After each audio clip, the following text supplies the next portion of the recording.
it dissolved evenly. He dabbed 2 fingers in the mixture, casually drew a few lines on the table, and then shone an ultraviolet lamp. A smiling face appeared instantly. Pleased with the effect, he immediately dropped a button into the water. After it dried, he carefully placed it in an elegant case and mailed it anonymously to the museum director, a collector who loved antiques. When the director saw it, he fell instantly in love. It was the one button missing from his collection. What the director did not expect was that the moment he touched the button, he stepped right into a trap meticulously prepared by Brownvich.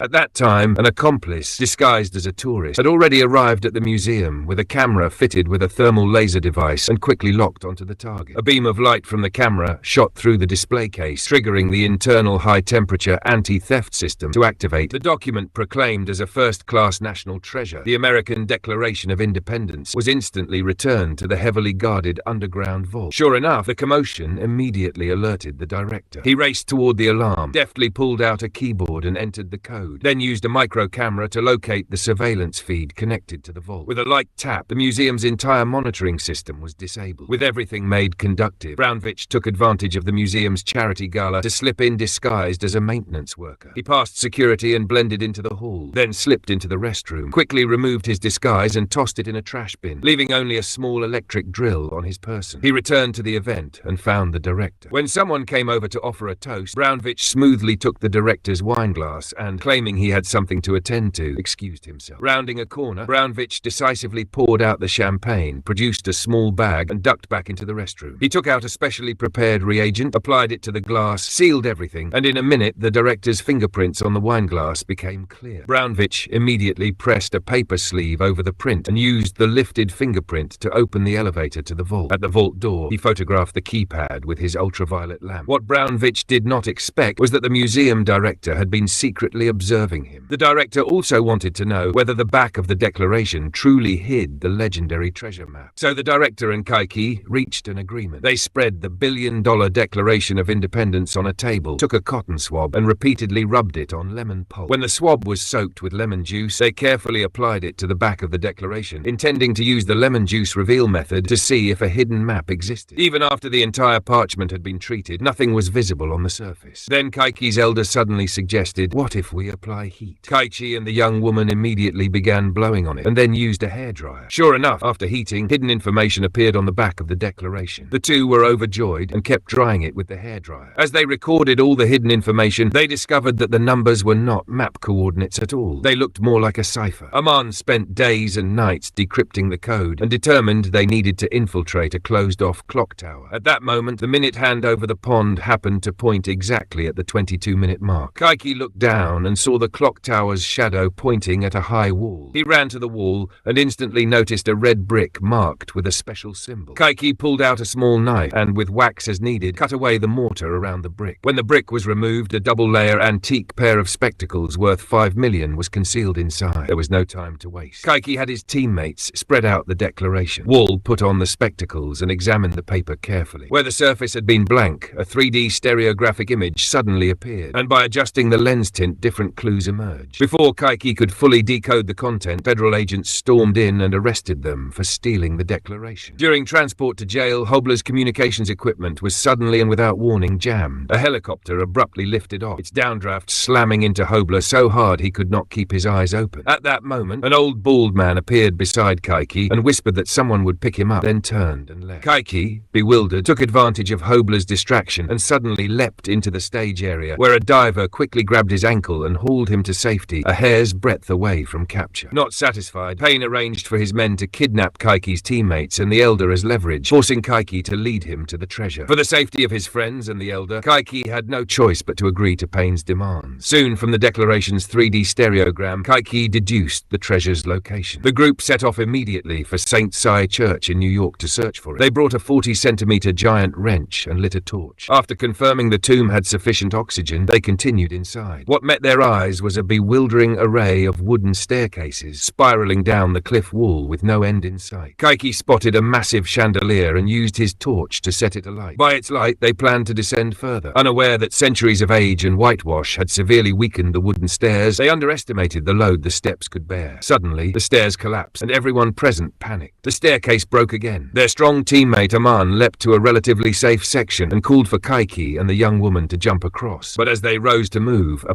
plank snapped with a crack. Kaichi and the young woman could not react in time and plummeted downward at 50 miles per hour. A loose board snagged a rope at its tail and halted their fall, preventing them from plunging into the abyss. Still, the precarious plank could give way at any moment. So Kaiki's father urgently flung down a hemp rope and just before the plank fell, pulled the two back to safety. After surviving that ordeal, Kaiki tried to persuade Pain to abandon the treasure hunt, but Pain's greed was undiminished. When they reached the tomb's end, they found nothing but some worthless murals. No treasure at all. Pain flew into a rage. "You all fooled me. Tell me the real location of the treasure, or I'll leave your whole family to die here." Kaiki insisted he had not lied, but Pain did not believe him. He signaled his men to raise a hoist, had himself pulled up, and left Kaiki and the others trapped. Unknown to Pain, Kaiki had been truthful. The treasure map did indeed point to this place. Kaiki suddenly noticed the Eye of Providence on the mural and followed the direction of the painted tear to a hidden recess. He pressed it without hesitation. The 2-century sealed stone door sighed open. Kaiki stepped carefully through the doorway and raised his torch. He was stunned. Countless gold, silver, antiques, and relics were piled high as far as the eye could see. The hoard stretched into the distance. The 4 of them were ecstatic. They estimated the trove